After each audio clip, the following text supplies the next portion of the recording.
Hai, baku apa lagi di ruang pintar.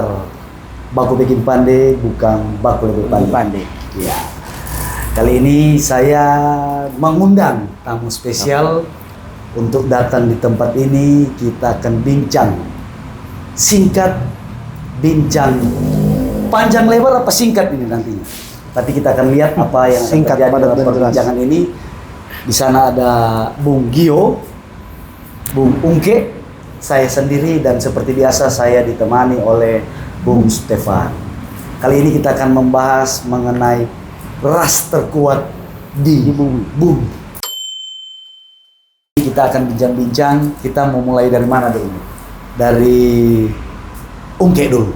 Nah, bagaimana pandang? Oh, Bung Gio dulu. Iya, supaya kasih Sebelum lanjut, kita minum kopi dulu. Dan ruang pintar ini ada di Rumah Kopi Blessing Malalayang. Oke.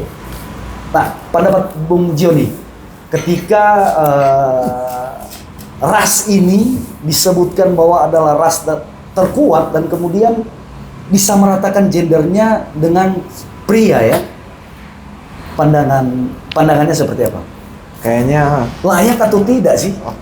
terang mulai dari definisi kan? Iya, layak atau tidak disebutkan. Definisi feminisme begitu kan? Oke. Kalau feminisme ini katanya betul tuh terang bahas feminisme ini. Iya, feminisme. Iya, Dalam feminisme. konteks kesetaraan gender. Ya, jadi feminisme ini definisinya ini sebuah gerakan sosial politik. Oke. Iya, sebuah gerakan sosial politik, ideologi yang diadvokasi untuk kesamarataan gender, penyamarataan gender secara politik, secara ekonomi, dan secara sosial. Nah, jadi ideologi ini ada untuk menantang sistem patriark. Oke. Iya, yang sejak dianggap sistem patriark ini kuno begitu. Karena ada sejak berabad-abad begitu, yang sistem patriark terbentuk bersama, dia memprioritaskan laki-laki, perspektif laki-laki, toh. Jadi dorang berusaha mau mencari sebuah cara untuk dia membedah bahasa paling bagusnya. Ini yang dianggap ini sistem patriarki ini sebagai sebuah opresi terhadap kesetaraan gender melalui secara hukum, secara kultural, secara reformasi politik. Itu yang dorang usahakan begitu feminisme ini. Jadi ya tujuannya ini untuk kesetaraan gender, baru otonomi tubuh. Jadi perempuan berhak atas tubuhnya begitu toh. Ya. Jadi baru mau dekonstruksi terhadap stereotip berbasis gender dan juga terkait seksisme yang sifatnya sistematis, bahwa ada hal-hal yang tidak bisa dilakukan perempuan juga bisa memimpin dan sebagainya. Ya. Itu definisi terhadap feminisme ya. Sebetulnya kapan sih ini kemudian ada kesetaraan itu, perjuangan itu dilakukan, itu sebetulnya dimulai kapan itu? Sehingga pada akhirnya saat ini perempuan menyatakan diri bahwa saya perempuan dan sama seperti kalian laki-laki, ya kan? Kapan dimulai itu? Secara mendunia kayaknya kalau yang dari yang kita baca dimulai abad 19, kalau nggak salah abad 1905. Jadi sekitar berapa itu? Abad 14 ya. Dimulai disuarakan pertama kali oleh Christine de Pisan, seorang wanita juga ya. Dan kalau kemudian di Indonesia diperjuangkan oleh era Kartini. Meskipun era Kartini kayaknya emansipasi dan feminisme adalah sesuatu yang berbeda. Sesuatu yang berbeda. Itu mungkin yang abad 19 kali, 1920. Iya, ada berapa kali gelombang sini? 3 gelombang kalau nggak salah. Iya, 4. Gelombang keempat baru terjadi di Amerika lewat dorang mengangkat aktivisme di sosial media lewat gerakan Me Too. Nah, orang bercerita sebentar apa ini Me Too. Yang kekinian, yang paling baru ini, gelombang paling baru gelombang keempat lewat Me Too terkait kekerasan seksual, tapi sebenarnya secara pribadi kayaknya berlebihan begitu. Oke. Baru tinggal nanti orang bercerita. Nah, kalau menurut Bung Ungke ini lebih keren disebut Ungke. Saya ingin menyebutkan Bung Rian ini lebih ingin menyebutkan Ungke karena orang Sangir luar biasa ya. Xiao Pride. Ya. Jadi kalau menurut Bung Ungke nih, Maksudnya problematika berangkat dari definisi itu, walaupun kemudian nanti dielaborasi lebih lanjut lagi. Problematika perempuan itu dalam konteks kesetaraan gender sebenarnya ada pada perdebatan sosiokultural. Jadi balik pada kodrat perempuan ataupun laki-laki. Misalkan ada yang kemudian anggapan dalam konteks culture bahwa perempuan tuh kodratnya jaga anak, masak di dapur, kemudian seolah-olah semacam jadi pelengkap laki-laki lah. Kalau konteksnya Alkitab itu semacam jadi penolong Adam lah gitu. Hawa diciptakan untuk menolong Adam dan betul. Nah, problematika itu kemudian oleh kawan-kawan perempuan dirasa agak kurang fair dalam konteks sosiokultural. Kenapa kemudian laki-laki bisa loh kita nggak bisa gitu? Akhirnya muncul semacam perlawanan. Harusnya kalau pria punya akses terhadap semua pilihan hidup, perempuan juga bisa.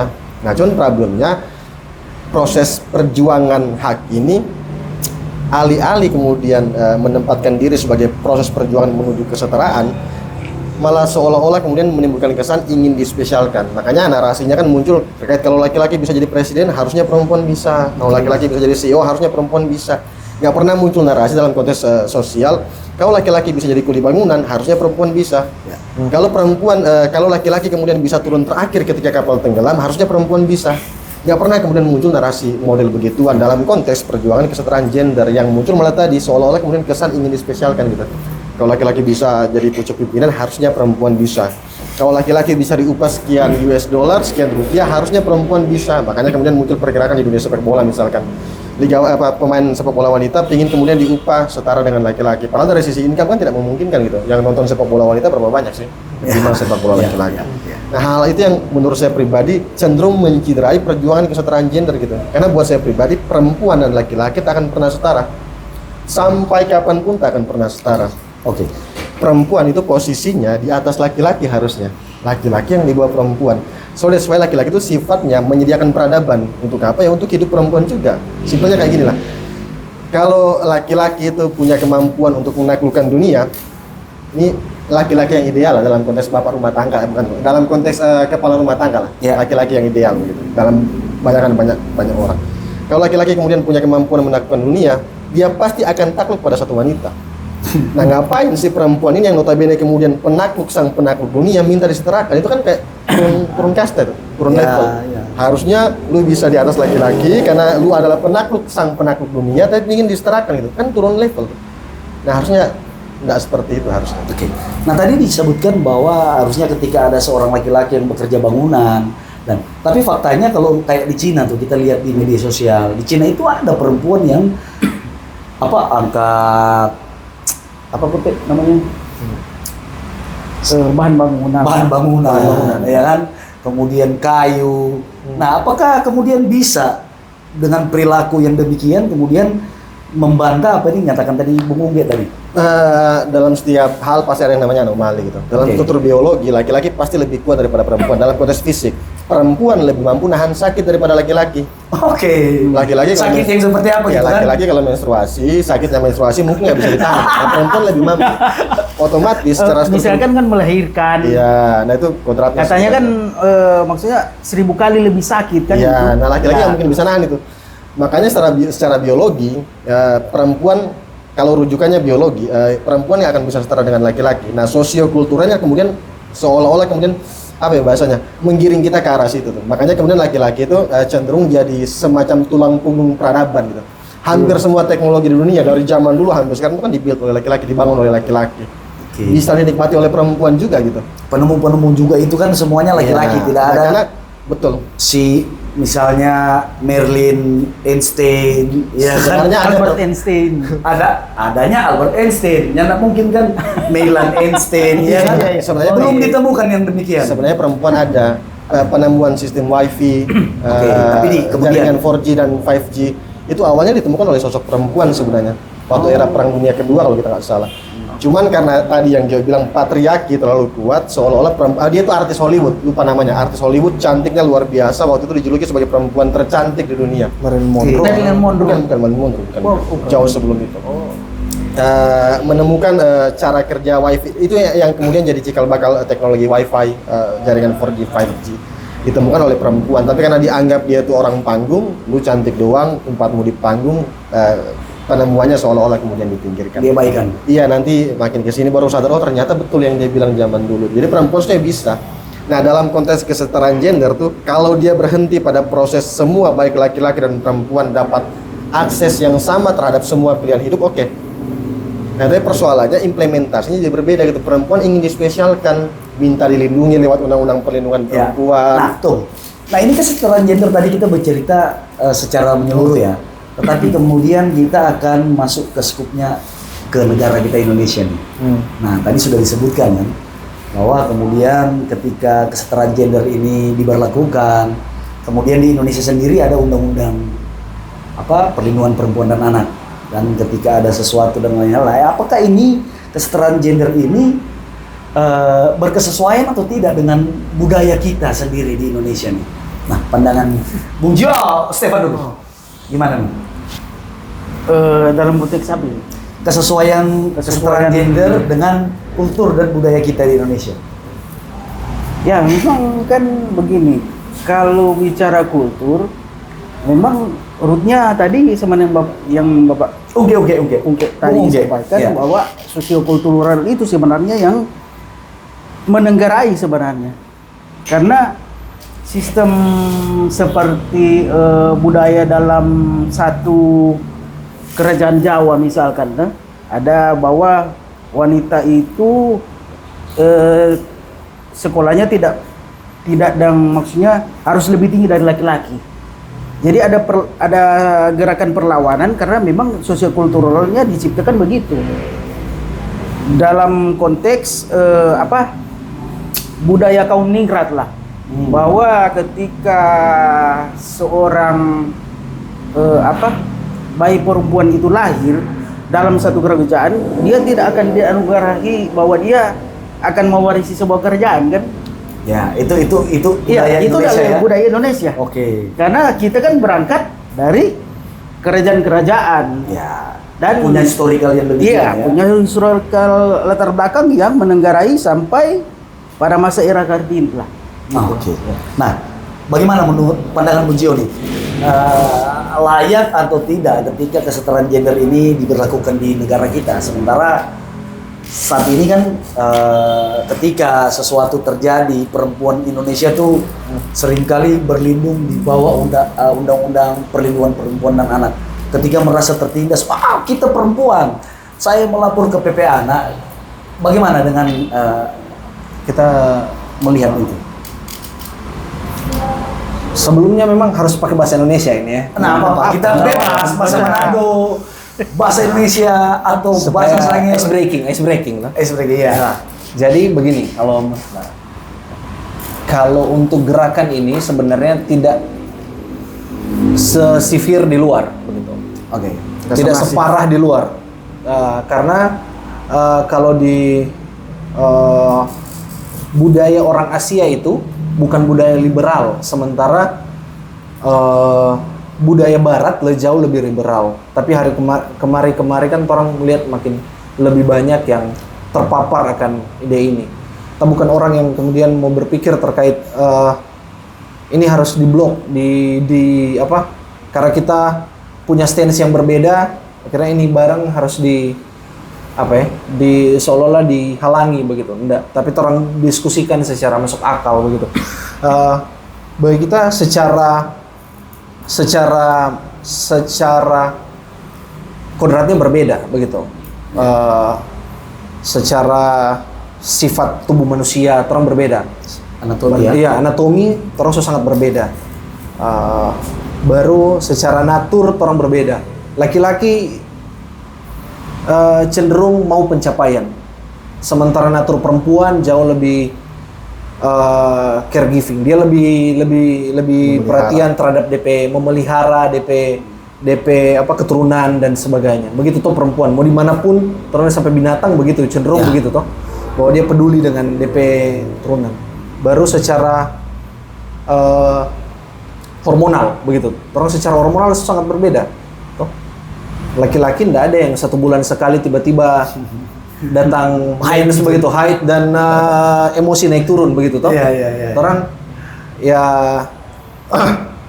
kecuali dia kurang tidur, mungkin mabuk dan sebagainya ya, dia akan sangat ya pada dasarnya manusia sama begitu.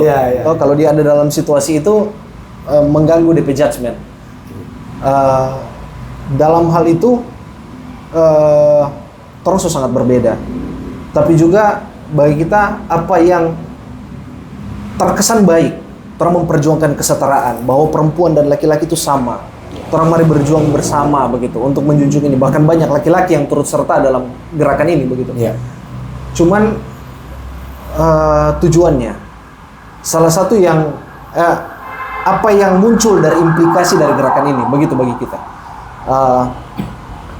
Makin orang mengharapkan kesetaraan, ada sebuah, kita berusaha mencari DP koneksi, kita pernah bikin tak lupa di mana terkait koneksi antara hubungan antara perjuangkan sebuah kesetaraan gender dengan two income trap.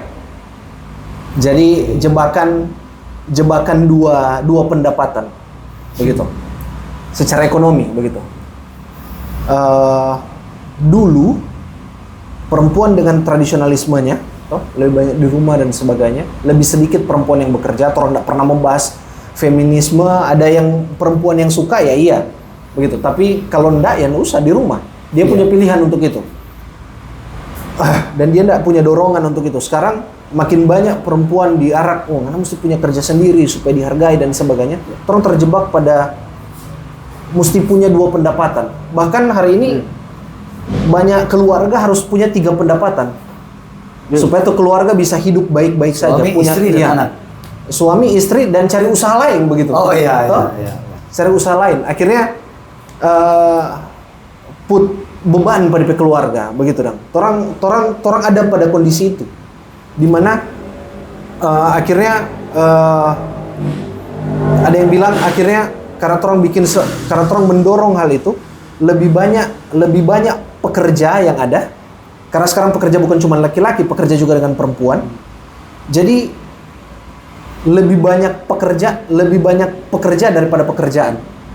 Ya, otomatis orang bisa semena-mena para dalam satu sisi orang boleh lihat jadi pekerjaan itu dipilih orang. Iya, DP pekerjaannya banyak, pendapatan juga di bawah. Iya, oke. Karena ada pada kondisi itu. Karena lebih besar permintaan daripada apa yang disuplai itu. Lebih besar Pasak daripada tiang. Iya, begitulah. Kira-kira maksudnya lebih besar. Mungkin karena keadaan sekarang itu. Iya. Defisit Iya. defisit anggaran. Iya. Tambah peraturan tentang efisiensi itu. Jadi atau bagaimana? Nah, bukan pada negaranya, tapi pada keluarga. Pada keluarga ya. Pada organisasi Tapi terkecil keluarga. Dampak maksudnya dari apa? Ini kan sudah terjadi selama. Bahkan kalau di Manado orang lihat makin banyak keluarga itu yang istrinya bekerja. Iya. Bukan atas dasar pilihan, tapi atas dasar dorongan, kebutuhan. Kebutuhan ya. Kalau dia enggak bekerja, keluarga itu enggak bisa hidup. Karena kan ya enggak bisa dipungkiri. Setiap keluarga berpikir tentang baru mau kawin butuh uang, begitu. Betul. Cenderung kalau dia enggak datang dari keluarga yang sedikit punya uang, yang berada gitu yang ya. berada, dia harus kumpul sendiri atau dia berpinjam. Jadi pertanyaan pribadi Pak kita ya. Karena waktu lalu juga saya kan sudah menikah juga. Jadi istri saya sempat bekerja. Jadi apakah perbandingan untuk seorang perempuan ini mendapat kerja dengan laki-laki itu pada saat dan maksudnya usia produktif itu, kalau yang kita dengar dan paling banyak itu perempuan yang dapat terima kerja daripada laki-laki. Ya, karena tidak melihat potensinya, mereka melihat tubuh saya ketika sehingga perusahaan-perusahaan bisa jadi itu begitu. banyak menerima perempuan. Nah, tadi saya ingin menanggapi nih. Tadi dikatakan bahwa ketika dalam keluarga izinkan dulu kita, Kak. Kira-kira kalau kita mau sampaikan begini. Jadi ini sudah terjadi lumayan lama. Toh akhirnya perempuan orang ada di bekerja, toh dulu pilihan dia bisa memilih begitu. Dan orang bisa hidup. Orang boleh lihat banyak orang-orang tua dulu cuma laki-laki yang bekerja hidup dengan baik, bisa punya kendaraan, bisa punya apa. Sekarang hampir tidak mungkin begitu. Sekarang hampir tidak mungkin sebuah keluarga kaum dua-dua tidak bekerja, cuma salah satu yang bekerja bisa punya yang tersebut nyaman begitu. Punya rumah sendiri, begitu. Bisa menyekolahkan anak dengan baik, punya kendaraan. Mungkin agak susah di sisi itu, begitu. Karena baru mau bangun saja keluarga dia sudah punya beban, mungkin harus bayar cicilan dan sebagainya terkait DP KW yang sebelumnya dan sebagainya itu. Jadi tapi bukan itu yang kita maksud, tapi lebih kepada karena makin banyak supply pekerja dan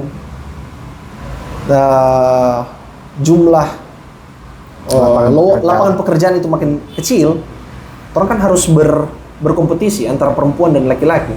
Wajar-wajar saja, kalau ada pekerjaan yang sangat membutuhkan perempuan, wajar-wajar saja dibanding itu. Tapi ya karena posisi itu akhirnya orang melihat secara kesejahteraan ya mungkin orang bisa ukur secara itu di sisi lain dan ada banyak bantahan terkait itu, orang bisa berdebat terkait hal itu. Tapi kira-kira salah satu yang kita mau angkat terkait hal itu income trap begitu. Oke, artinya ketika di era ini menyangkut dengan kultur dan budaya Indonesia, sudah sewajarnya lah ya. Ketika perempuan kemudian bekerja, tapi yang menarik tadi nih mengenai dalam satu konsep kekeluargaan ya, organisasi terkecil yang ada ya. Memang faktanya kemudian ketika dalam satu rumah tangga itu dua orang bekerja, banyak kemungkinan hal yang terjadi. Sebetulnya pada tujuannya mereka mencari untuk memenuhi kebutuhan rumah tangganya sendiri, tetapi pada akhirnya ada hal-hal negatif yang seringkali terjadi dalam keluarga, misalnya perceraian, iya kan? Kemudian pertengkaran suami istri yang enggak. Kemudian bahkan ada kasus-kasus tertentu di mana ketika suami dan istri bekerja itu mereka sulit untuk mendapatkan anak hanya karena kedua pihak ini sibuk dengan pekerjaannya masing-masing. Kira-kira demikian ya. Saya kayaknya dari nanti Bu Ungge ada. Saya mau minta pandangan nih dari Bu Ungge nih. Sebenarnya yang dibahas itu bolak-balik itu residu dari topik awal itu residunya gitu. Residunya ya. Iya. Jadi kalau kemudian perempuan tiba-tiba ada perjuangan emansipasi, pingin kerja dan seterusnya, residunya memungkinkan yang dibilang tadi. Tapi kalau perdebatan substansinya terkait bisa enggaknya perempuan dan laki-laki setara kan harusnya keluar dari perdebatan yang residual macam. Iya. Misalnya kita bahas kodrat, Gio sempat sentil tadi bahwa perempuan tuh nature-nya memelihara. Nah dalam konteks tertentu sebenarnya nggak gitu juga. Laki-laki bisa loh memelihara dalam konteks tertentu gitu.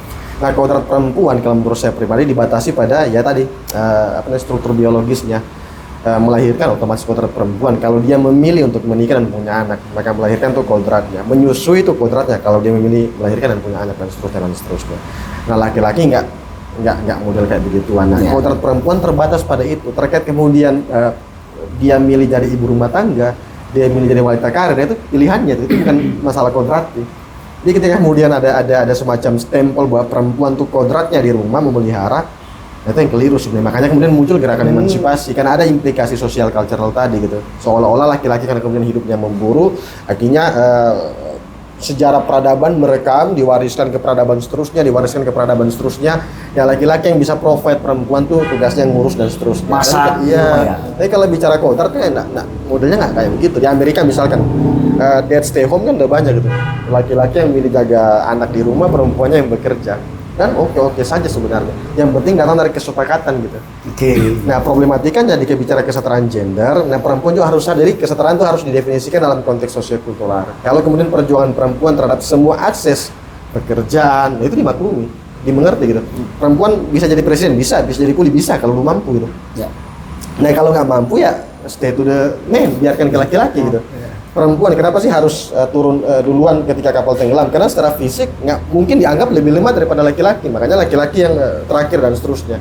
Nah itu yang kodrati sebenarnya, dalam konteks yang fisik begitu yang kodrati. Tapi dalam pilihan hidup dia mau tinggi, dia mau pilih kerja dan seterusnya itu Mungkin kita konsekuensi. bilang bebas ya, kodrat. bebas. Mungkin kita tidak bilang kodrat, so tadi kita bilang nature. Nature. Nah, tapi nature dalam konteks tertentu itu kan bagian kalau bicara nature, otomatis tak akan ada peradaban di mana perempuan tuh jadi semacam jadi apa ya namanya senternya gitu. Minangkabau misalkan, di Minangkabau tuh garis keturunan diwariskan pada perempuan tuh. Oh, iya. Lewat jalur perempuan. Daerah satu-satunya di Indonesia. Menguasai harta warisan, Bahkan ngatur pria ekonomi. mau melamar Nah mesti berarti Berarti ada ada yang konteks- dibayar. pria. Itu yang dibayar. Ya, berarti ada Karena konteks perempuan yang ada duit hitungannya. Berarti ada konteks tertentu yang kemudian antitesa terhadap nature itu bukan harusnya begitu. Makanya kalau dibalikan pada struktur biologis ya untuk kodrat perempuan sebatas pada yang diucapkan tadi tuh. Menyusui, melahirkan, menstruasi itu kodrat perempuan. Oke. Nah sisanya itu pilihan perempuan. Cuma problematikanya dalam konteks pria dan wanita harus dipertemukan dalam satu morfem yang namanya atau frase yang namanya kerjasama. Nah kalau kerjasama ditimbang-timbang tuh mana baiknya. Kalau kemudian kerja dua-dua, anak gimana nih? Kita mampu nak bayar babysitter? Mampu nih. Kalau mampu bayar babysitter, pendidikannya kayak apa nih? Jangan-jangan anak kita malah terinfiltrasi atau kemudian seolah-olah lebih mirip babysitternya dalam konteks pengetahuan dan ketimbang mirip orang tua. Itu resiko yang harus ditanggung. Izin kita menarik lebih jauh. Oke. Kita Coba. menarik lebih Kuncinya. jauh karena ini ada penelitiannya di Amerika. Boleh dicari nanti pun terkait dampak dari itu. Jadi pertama, sekarang orang Amerika kalau kita lebih suka condong dan konservatif, kita lebih suka konservatif, nilai kehidupan dan sebagainya. Orang bercerita tidak sangat-sangat liberal, segala sesuatu orang perdebatkan begitu. Secara konservatif melalui penelitian ditemukan bahwa sekarang Amerika lagi krisis nuclear family. Jadi kita jelaskan, nuclear family ini adalah keluarga proper. Oke. Jadi struktur keluarga proper, punya ayah, punya ibu, punya anak, ya, begitu. Sekarang orang bermasalah dengan keluarga proper karena ada yang ya ndak usah orang ini yang bapak kedua-duanya, ibu kedua-duanya. Tapi sekarang banyak di ini bermasalah dengan ibu saja atau bapak saja. Nah, ya. Tuh. Ini hasil dari salah satu yang dorang pikirkan adalah salah satu yang dorang lakukan lewat penelitian ini adalah terkait sisi itu, merasa kita lebih ini, kita harus sebagai perempuan kita juga punya apa? Kita juga harus punya, nggak bisa dengan terus caring, kita harus punya kebebasan, kita harus aktualisasi tapi diri dan sebagainya begitu. Lebih dalam dari itu kita lupa apa terkait salahnya. Tapi ini yang kemudian jadi persoalan di sekarang karena orang bersoal dengan nuclear family. Jadi tingkat mempertahankan keluarga itu rendah. Nah, apa yang salah terkait itu? Hah? Mungkin perbedaan antara perilaku orang Amerika ya dengan kita yang di Indonesia mungkin kembali lagi tadi budayanya kita berbeda. Kalau memang di Barat itu mereka terbiasa. Mungkin bukan cuma budaya, tapi kalau dari kita dari segi konsep bahwa orang itu sebenarnya ini masuk di religi lah. Maksudnya kalau kita kan berpegang kepada Pancasila lah. Sila yang pertama ketuhanan yang maha esa. Meskipun mungkin dikatakan tidak diwajibkan, tapi hak dari kita kan untuk apa? Untuk memeluk. Dan mungkin kalau di Amerika itu perjuangan ini bisa jadi aktivis yang bergerak itu kan bisa saja ateis. Atau bagaimana? Tapi sebenarnya bukan isu sih. Yang justru agama itu salah satu produk patriarki Iya, yang betul, modern lah. betul. Agama itu salah satu produk patriarki modern. Produk patriarki yang persamaan persepsi di sini bahwa kembali lagi yang sebenarnya yang Ungke bilang kan dia kembali lagi ke yang nature. nature bahwa maaf ya, kalau di Bible kan ketika Allah menciptakan Hawa, dia tidak mengatakan bahwa jangan makan buah dari pohon pengetahuan baik dan jahat. Tidak diinstruksikan, sebagaimana dia menginstruksikan kepada Adam, begitu dong kalau di Bible. Dan konteks itu dikuatkan dengan ada di di perjanjian baru lah, di Bible. Kemudian apa hubungannya dengan maksudnya menurut mengenai perbuatan yang ada di Amerika yang kemudian kita ingin memeratakan dengan kebiasaan yang ada di Indonesia ini, korelasinya bahwa itu liberalisme dan kita sebagai negara yang percaya Pancasila, iya, menaati pastilah kebiasaan itu mengalir itu, karena ketuhanan yang Maha Esa itu, gitu maksudnya. Saya pengen bantah sedikit. Oke, menarik. Tapi disclaimer dulu, ini sifatnya diskusi saintifik, bukan itu religi gitu. Ya justru Alkitab itu dalam konteks dalam berbagai macam pendapat lah, katakanlah begitu, ditulis memang dari perspektif laki-laki. Iya, betul. Makanya laki-laki yang kemudian dapat tempat. Nah, kalau kemudian diselaraskan dengan ketuhanan yang Maha Esa, nggak cuman Kristen atau Muslim loh agama di Indonesia. Ada Buddhis misalkan yang menghargai perempuan lebih, bahkan jangankan perempuan, hampir semua makhluk dihargai.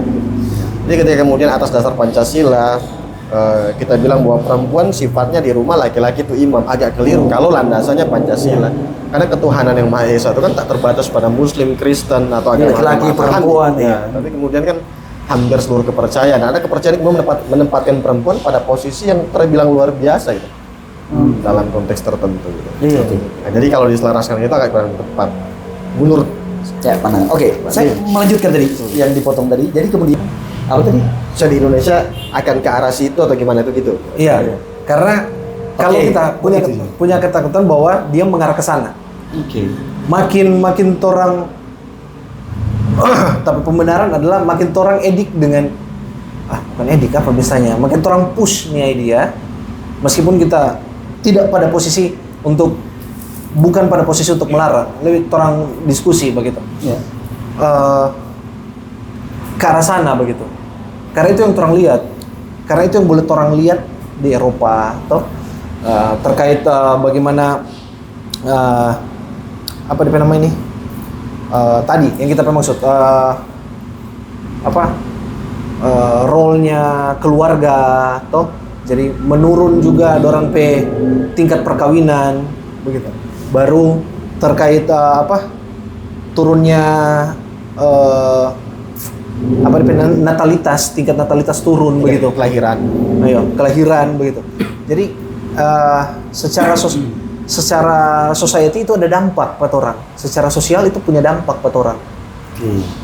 Kemudian masyarakat Indonesia itu akan menuju itu ya. Yang kita takutkan adalah orang menuju itu. Karena kan orang punya studi kasusnya ini toh. Cuman kalau berpotensi menuju, tapi jangka waktunya mungkin agak lama ya.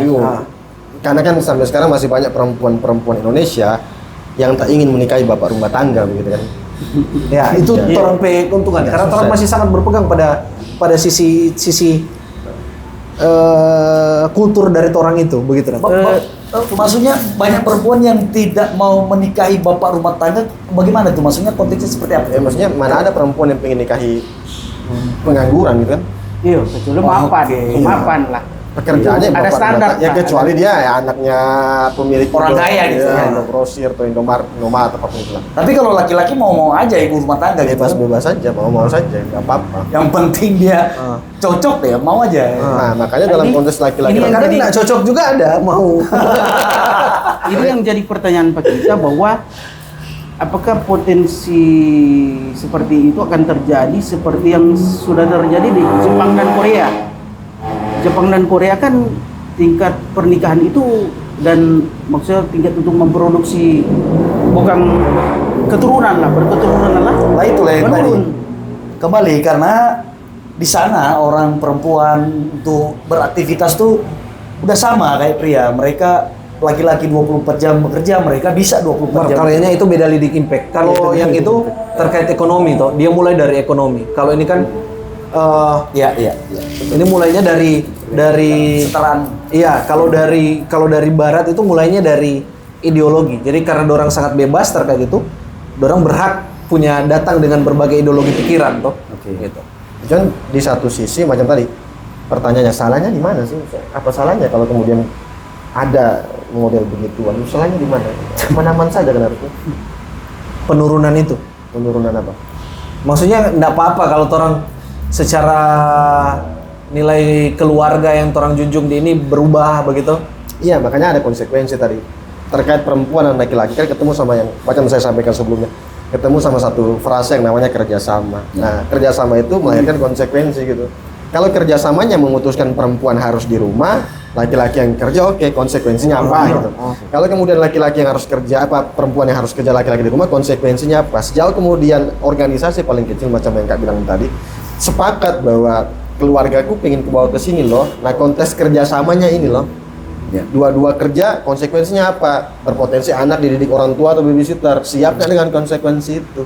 Tapi kemudian segala macam bentuk konsekuensi tak lantas dipakai sebagai barrier untuk memberikan kebebasan pada perempuan terkait akses pilihan hidup, itu bisa. Nah, cuman sialnya pergerakan emansipasi di Indonesia atau kesetaraan gender tuh cenderung salah dimaknai gitu. Seolah-olah perempuan memperjuangkan kesetaraan sambil meminta perlindungan, itu yang keliru. Walaupun bisa dipahami. Proses timbulnya undang-undang perlindungan anak atau kuotasisasi di partai politik atau di DPR tuh adalah semacam upaya karena budaya patriarki terlalu kuat. Jadi perlu di-push lah. Perlu dikhususkan gitu biar kemudian setidaknya budaya patriarki bisa ditekan sedikit. Makanya proses pembuatan undang-undang perlindungan anak atau kuotasisasi itu tak lantas bilang secara tegas bahwa perempuan dan laki-laki tak setara, tapi memang betul-betul butuh dilindungi.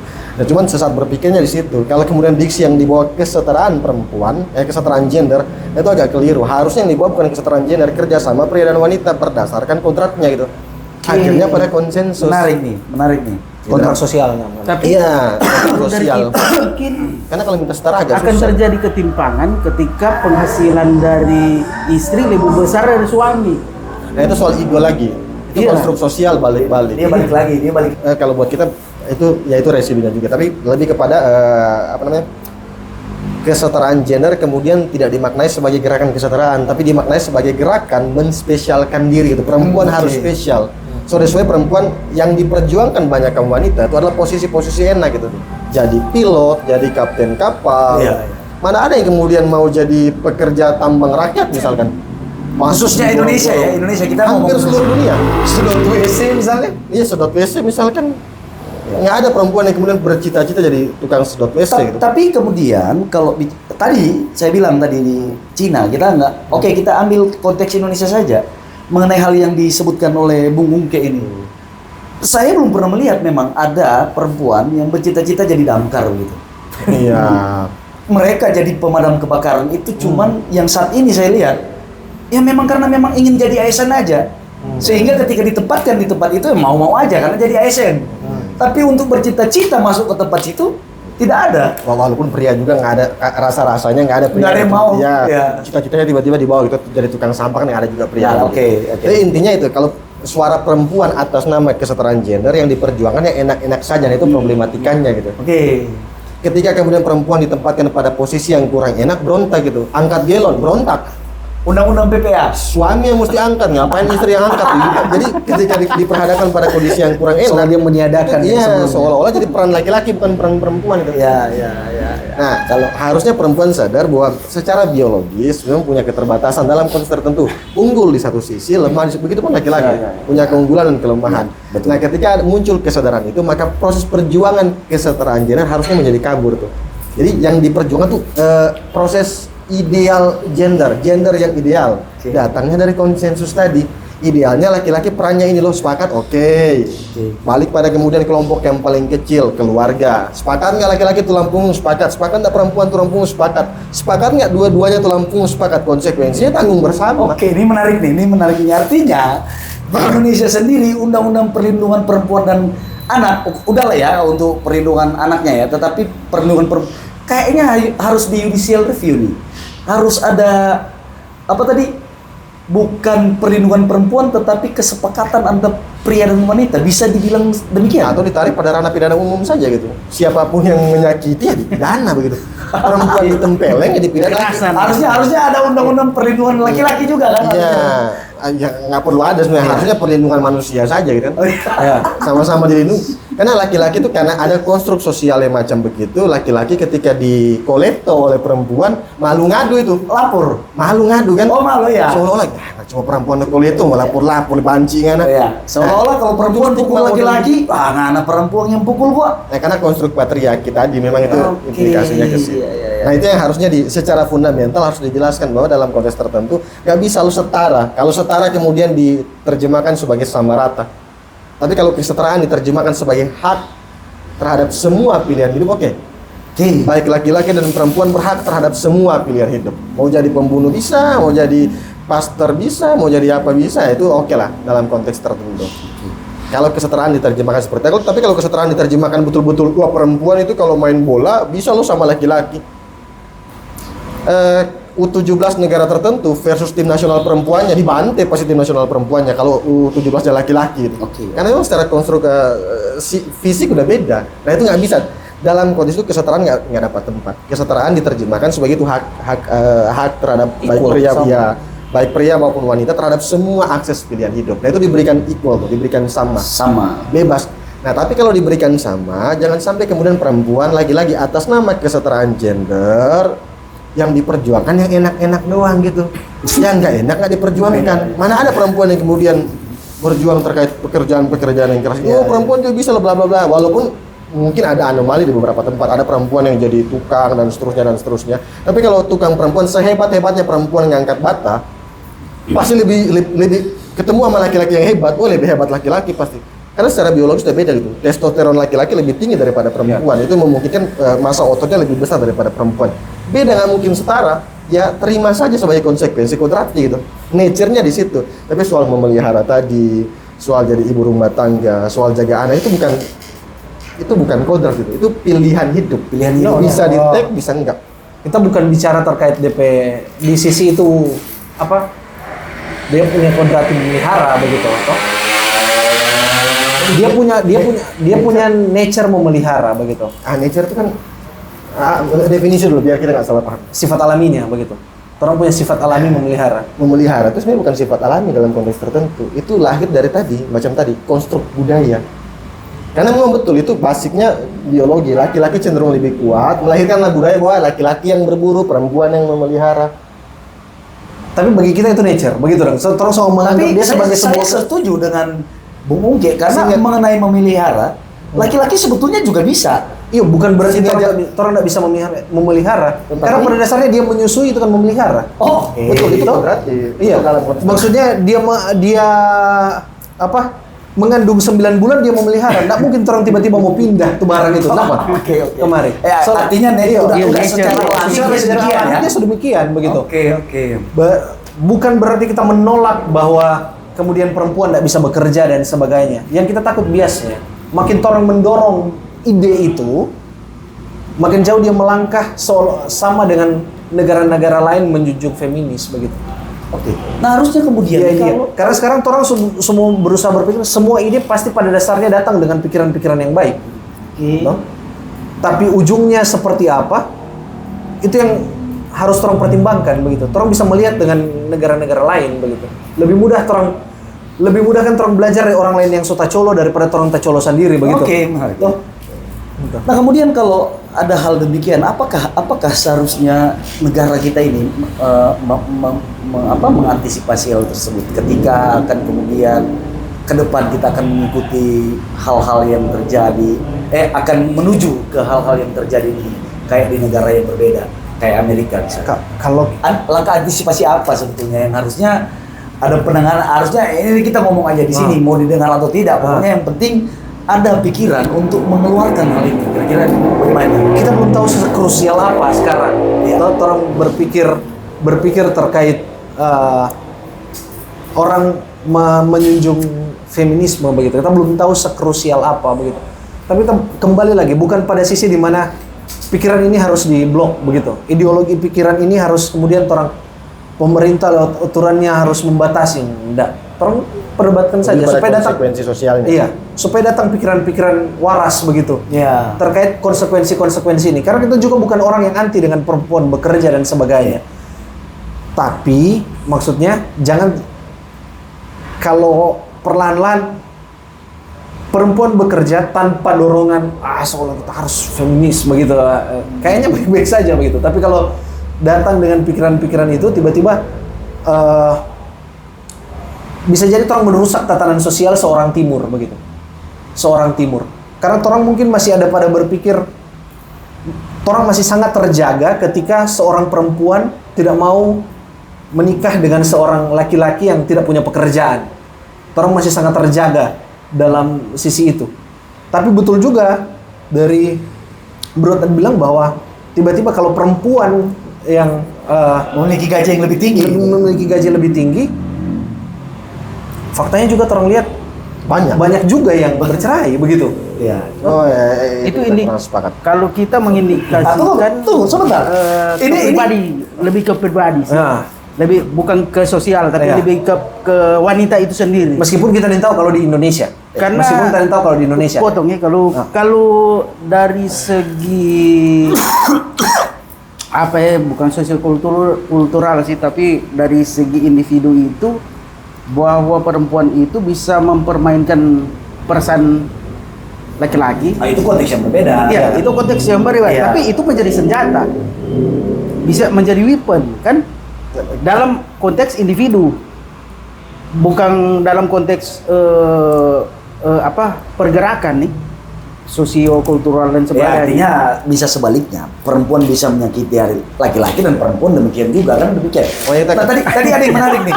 Kurang sepakat nih apa nih? Kurang sepakat nih tadi nih Apa maksudnya. namanya, lagi-lagi perceraian itu resiko. Iya. Problematika perceraian itu bukan sebatas perempuan punya pendapatan lebih tinggi daripada laki-laki. Oh iya, kita tidak bercerita sebatas.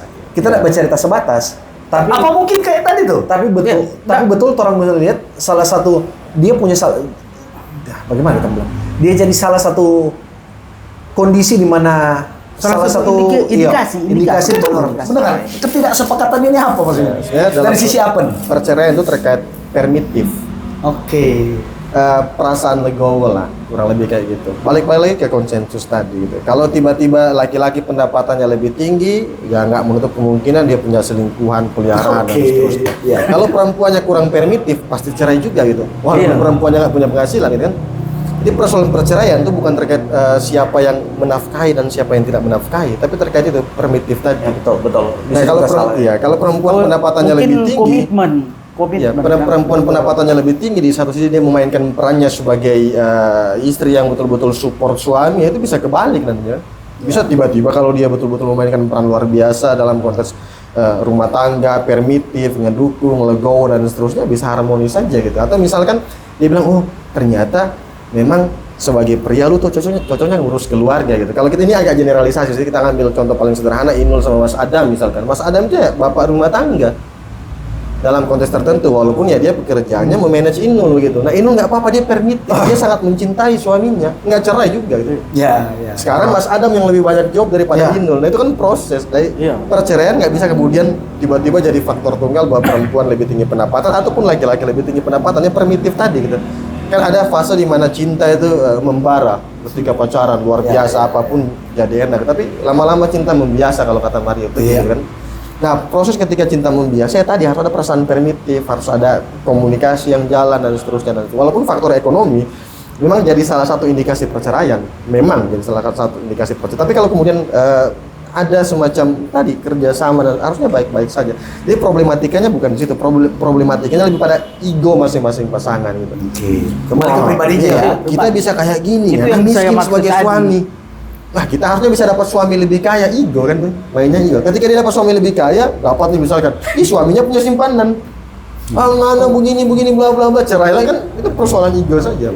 Oke. Permitif atau enggak di kita sama kondisi. rasa juga orang harus melihat dari sisi bagaimana sesuatu mempengaruhi sesuatu. Betul. Karena ada kondisi di mana juga barang ini terkadang mempengaruhi begitu. Nah, Betul. mungkin kita salah kalau kita bilang dia salah satu faktor yang paling mempengaruhi.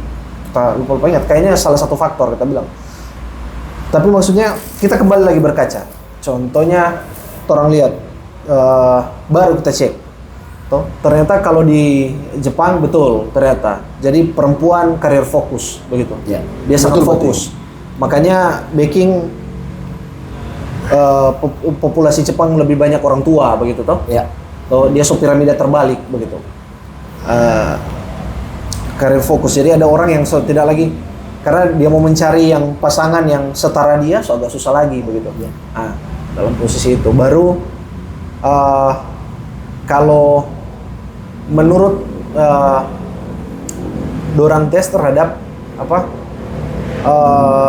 Kalau salah satu yang tapi dorang tes terhadap level-level manajerial. Kalau perempuan dalam level manajerial begitu, sementara laki-lakinya di bawah, cenderung dia tinggi stres.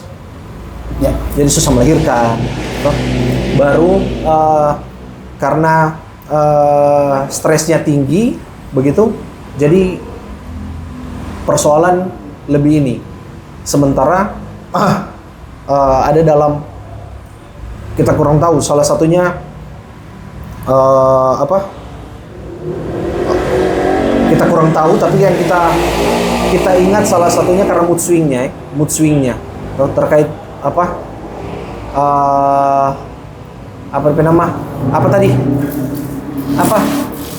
menstrual, tahu begitu? Menstruasi. Iya, salah satu itu. Baru terkait kalau dibandingkan dengan keluarga yang dua-dua bekerja, cenderung lebih bisa berbagi stres dibandingkan yang perempuan sendiri begitu. Nah, jadi ada dalam kondisi itu. Itu di luar begitu.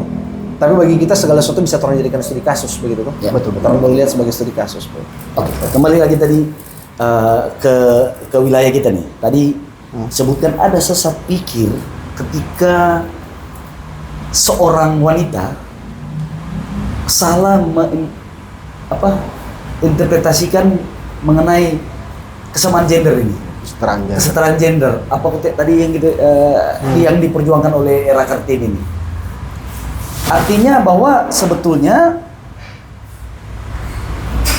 bagaimana tadi yang disebutkan bahwa sebetulnya hak itu oke, tetapi Era Kartini. Ini Era Kartini kayaknya harusnya bukan. Ada sesat pikir dari wanita perempuan Indonesia yang kemudian menyalahartikan maksud daripada kesetaraan gender. Kalau Era Kartini kayaknya tidak salah. Iya, karena kalau Era Kartini menyuarakan cuma berpendidikan dan punya hak pilih. Oke, Era Kartini tidak salah, tetapi kita bilang perempuan Indonesia kemudian salah memposisikan, mengartikan maksud daripada kesetaraan gender ini. Ya kan tadi? Ini harusnya ketika hak itu sebagai suatu pilihan ya. Namun ketika seperti misalnya mengenai kekuatan, tentu hal yang berbeda. Laki-laki tentu lebih kuat daripada seorang perempuan. Intinya seolah-olah wanita itu kemudian menggunakan diksi kesetaraan gender untuk memperjuangkan yang enak-enak saja. Yang enak-enak saja ya. Problematikanya. Oke. Sementara yang nggak enak nggak pernah diperjuangkan. Oke. Nggak pernah ada wanita yang teriak tiba-tiba protes. Pak, laki-laki duluan, wanita bilang nggak pernah ada. Tak pernah muncul kata emansipasi atau kesetaraan gender ketika kapal tenggelam itu. Oke. Selalu perempuan duluan Sama anak-anak. Perempuan. Iya. Di kereta Tapi api sebenarnya perempuan dulu ya. Tanpa pun orang memperjuangkan itu, seorang lelaki yang kayaknya dengan value yang jelas cenderung pasti menghargai perempuan. Betul. Tanpa perlu diminta. Sebenarnya apa yang saya Contohnya orang pasti memuja orang pe istri begitu toh. Orang pasti peduli lebih dahulu terkait orang harus berlelah untuk orang pe istri dan anak yang orang dahulukan. Paling tidak sesusah apapun kita bekerja, yang penting tape istri dan tape anak ada dalam kondisi yang paling baik. Gitu. Yang aneh ketika perempuan memperjuangkan kesetaraan gender, mereka nggak sadar kalau Dia mereka justru tuh ras terkuat. mendegradasi. Iya, mendegradasi diri tuh. Karena perempuan memang ras terkuat di dunia tuh. Jadi nggak perlu disetarakan. Kalau disetarakan turun level tuh. Laki-laki di bawah nih, perempuan ras terkuat. Setara dong. Di sini jadinya. Nah, harusnya di atas tuh. Macam dalam permainan Artinya catur. laki-laki adalah pelindungnya, ya kan? Harusnya. Dia di Iya. atas, Iya. tanpa disebutkan. Memang dia udah di atas ya harusnya, harusnya ya. Ya harusnya begitu. Simpelnya gini lah, ini contoh yang bicara Indonesia lah. Atau Artinya nggak apa-apa tak negara perlu luar juga. undang-undang perlindungan perempuan dan anak harusnya kan? Nah itu problematika berbeda. Karena ada problematika patriarki, konteks Oke. sosiokultural dan Ya, seterusnya. ya. Jadi sederhananya gini, contoh yang paling simpel lah. Laki-laki gubernur, perempuannya, istrinya, Perempuan, Ibu gubernur. Ibu gubernur udah pasti. perempuan gubernur, bapaknya Bukan Nggak bapak apa-apa. gubernur. nggak mungkin bapak gubernur. Sama kayak Laki-laki gubernur, perempuannya ketua TPPKK. Perempuan gubernur nggak mungkin laki-lakinya ketua TPPKK. iya betul. Laki-lakinya Kapolda. Ya kan? Kapolda Perempuan perempuan. Kapolda. Ketua PKK Iya, juga. apapun istilahnya. terus Iya, nanti kan banyak kalau hal. perempuannya Kapolda, nggak mungkin bapaknya itu. Oke. Itu mengindikasikan bahwa perempuan memang tempatnya betul-betul spesial. Nggak perlu apa nih? Nggak nggak perlu perlu ada social kesetaraan fight. ya, nggak perlu ya. Orang udah di atas ngapain minta ke bawah gitu kan? Oke, ini sungguh Orang menarik gila. dan malam ini akhirnya saya juga ternyata selama ini sesat dalam berpikir. Baru saja menyadari ternyata tanpa harus menyamakan posisi dengan laki-laki, seorang perempuan ini seharusnya sudah ada di Ini atas. mahkota kehidupan. Mahkota kehidupan di mana seorang laki-laki dia ada di atas dari laki-laki itu. Dan kemudian kalau tadi kita banyak membicarakan mengenai undang-undang perlindungan perempuan dan anak, tentu oke, itu akan berlaku di negara Indonesia sebagai aturan-aturan yang telah dicanangkan oleh Ini pemerintah. semacam intervensi lah, intervensi dari budaya patriarki yang terlalu mengakar, dipahami dalam konteks itu. Oh. Cuman kita bicara pada sifat yang lebih fundamental, lebih root. Nah perempuan harusnya sadar itu. Nah pernah ada kisah Michelle Obama bareng Obama waktu itu masih presiden, jalan-jalan ke restoran katanya. Iya. Masuk ke restoran. Nah kebetulan yang punya restoran tuh katanya begitu itu mantan pacarnya Michelle Obama. Ngomonglah si Obama sama Michelle. Simpelnya, yang kalau ngana kawin dengan dia, ngana perlu cuma jadi ibu pemilik restorannya, jadi first lady. Iya. Nyahutlah si Michelle, oh salah bam. Kalau kita kawin dengan dia yang presiden bukan ngana. Ya itu kan membuktikan bahwa betul-betul perempuan itu ras terkuat di dunia. Laki-laki kalau dapat pasangan yang betul-betul ideal, mengerti dan seterusnya, memainkan peranannya sesuai dengan warisan peradaban. Ini bicara culture Iya, lagi, iya. tapi oke lah. Menurut kita tuh ideal. Sebenarnya kita apa yang saya sampaikan tadi itu apa yang tidak saya percaya sebenarnya. Jadi cuma menjadi antitesa Oh. dari Always. Kayak Iya. kayak pepatah always. apa di balik pria yang sukses ada wanita kuat di Iya, belakang. nah macam Kak misalkan, Itulah. ketika kemudian punya mimpi jadi A, B, C, D, F, G, melangkah 1-2 langkah dari depan pintu dapat WA tuh. Gimana? Boleh balik Jo? Nah, itu agak berbahaya. Padahal mungkin kalau dia tahu 5 langkah ketika suamiku pergi itu pasti menghasilkan sesuatu. Kalau nggak sekarang minimal di masa depan. Dia butuh apa? Bisa kita support. Macam ada kisah Ernest Prakasa misalkan, dia pingin bikin apa namanya? show stand up comedy pertama di Indonesia waktu itu. Dia ngomong sama istri. Uangnya cuma sekian puluh juta, bisa nggak dia bikin show stand up comedy itu. Dia sempat ragu, jangan-jangan dia nggak berhasil, bla bla bla bla. Istrinya ngomong gini, kalau lu nggak bikin, tiba-tiba ada orang lain yang bikin, nyesel nggak? Wah iya juga ya. Tiba-tiba Ernest bikin, itu bentuk support perempuan terhadap laki-laki. Luar biasa kuatnya itu. Ya. Nah, Soeharto ketika sepeninggalan Ibu Tin tiba-tiba meredup, SBY sepeninggalan Ibu Ani tiba-tiba meredup, kehilangan tulang rusuk dan seterusnya. Nah, perempuan harusnya sadar bahwa perannya, betul yang Gio bilang tadi dalam konteks nature, mah perannya memang di situ kan. Perannya bukan cuma memelihara laki-laki, tapi memelihara kehidupan. Oke. Itu peran perempuan spesial luar biasa, nggak perlu minta jadi CEO, karena kalau Gio berhasil jadi CEO perusahaan yang paling didengarkan pasti istrinya tuh. Istrinya, ya. Kalau ibu 01 P01 bilang Tita itu.